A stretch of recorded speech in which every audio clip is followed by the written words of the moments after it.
Hello, this is T Chapman 500 with a Sandbox 2.0 progress report video.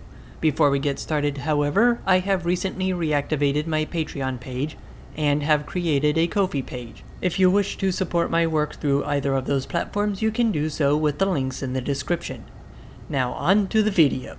Sandbox 2.0 is a track editor that I'm working on to replace the original Sandbox editor for NR 2003. It just so happens that I need a track editor for my racing game as well. So I intend to make Sandbox 2.0 capable of making tracks for both games. I also intend to make a paid version, which will be called Sandbox 2.0, and a free version, which will be called Sandbox++. Recently, I created a local Git repository to help me manage these different versions. This is necessary to ensure that I can update all versions of the editor as necessary. This will also allow me to create as many spin-off editors as I need for my projects. What you are looking at on screen is Sandbox++, the free version, as it stands right now. Sandbox++ will be designed to be a free replacement to the original Sandbox that minimizes changes in workflow. It will be able to do nearly everything the original Sandbox could do, only better. It features a ribbon with 5 tabs, a caption bar, scene tree view, properties window, log window, and a status bar.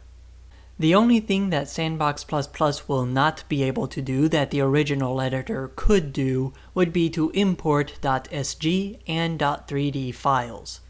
At the very least, it won't be able to do this initially. I might add that feature later on, but that's going to be low priority.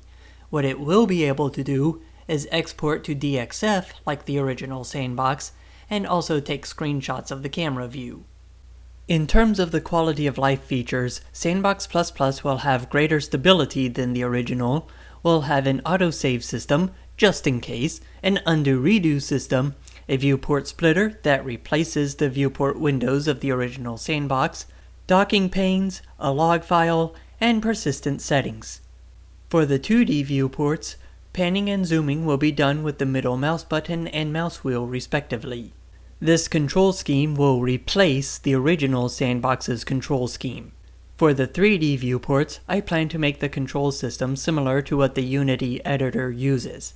Again, this will replace the original Sandbox's control scheme. Next, let's talk about linear guides. Originally, I was going to include many guide types in Sandbox++, but I have since changed my mind. However, you will still be able to place as many guides as you like, up to 255, all of which will be saved when you save the track. Sandbox++ will have a variety of ways in which you can lock the guides to increase the versatility of the guides. For example, you can lock the whole guide, or you can lock the midpoint, length, and/or angle. Also, adding, moving, and deleting guides are captured by the undo system. Linear guides were the first thing to be fully implemented in Sandbox++. The second item to have been fully implemented in Sandbox++ is the background image. Originally, Sandbox++ was going to let you have multiple background images, but I have since changed my mind. Like in the original Sandbox, you will be limited to a single background image. However, unlike the original Sandbox, Sandbox++ will allow you to select bitmap, PNG, and TGA files, along with MIP, STP, or DDS. MIP and STP files can be selected as background images if you are building your track for NR 2003. DDS will be available if you are building your track for any of my racing games.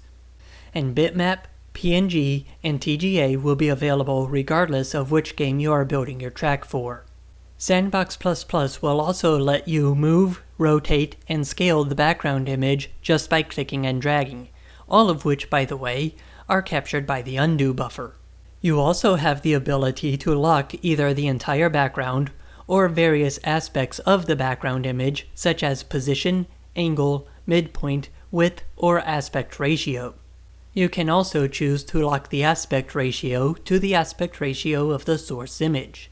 And by the way, changing the source image is captured by the undo buffer. The original Sandbox stored background image data in an SBX file. You can simply delete this file and the track will still work properly, The only difference is that there will no longer be a background image for your racetrack when you work on it in Sandbox. Sandbox++ will be able to read SPX files from the original Sandbox, so if you were working on a project in Sandbox that had a background image, when you load it up in Sandbox++, you will get the same background image. Sandbox++ will do something similar, but with a different file extension and a different file format. When you save a track that has an SPX file associated with it, Sandbox++ will create a new file with a different extension, leaving the original file alone. Then when you go to reload the track, it'll load this file instead of the original Sandbox file. The editor-specific file that Sandbox++ saves will save not only the background image data, but also the linear guide data, up to 255 linear guides, including the locking flags of both the background image and all of the linear guides. One of the things I'm going to implement is a gimbal to replace the rotation node. Trackside objects will get 3 gimbals, while decals and background images will get just 1 gimbal. Sandbox++ will have a lot more options in what can be moved through click and drag. Everything that can be moved by click and drag in Sandbox will also be movable by keyboard entry in Sandbox++. One of the things that annoys me with Sandbox is how a segment can get buried under another segment, and no matter how hard you try, you cannot get it unburied without destroying the segments you want to keep. So with Sandbox++, I made it so that simply clicking on a segment without moving the mouse will cycle through, selecting each segment that the mouse is over. So you will never have to deal with buried segments ever again. Also, while I was trying to implement multi-selection logic, I have decided that Sandbox++ will not have multi-selection. The logic was turning into a nightmare to maintain, so Sandbox++ will only be able to select one object at a time. The only exception to this rule would be if you click on Select All in the ribbon. Sandbox++ will not have native support for making multi-configuration tracks. You can still make such tracks with Sandbox++ using the same methods you used with Sandbox, but Sandbox++ will not recognize the multiple configurations. Sandbox++ will also not be able to edit the track.ini file, AI lines, cameras, or any other type of file that the original Sandbox could not edit. All of that will eventually be possible in Sandbox 2.0, the paid version, but not in Sandbox++, which is the free version. The end goal of Sandbox++ is to completely replace Sandbox, and while Sandbox++ won't have nearly as many features that I plan to put in Sandbox 2.0, the goal is still to make it so that once you start using Sandbox++, you will never go back to using the original. I certainly will be using Sandbox++ exclusively for all of my track building needs, at least until Sandbox 2.0 is ready.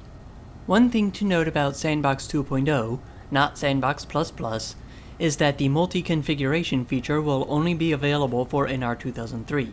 The way my game is going to work with multi-configuration tracks is simply incompatible with the PDF file format, and the Unity prototype will not support multi-configuration tracks at all.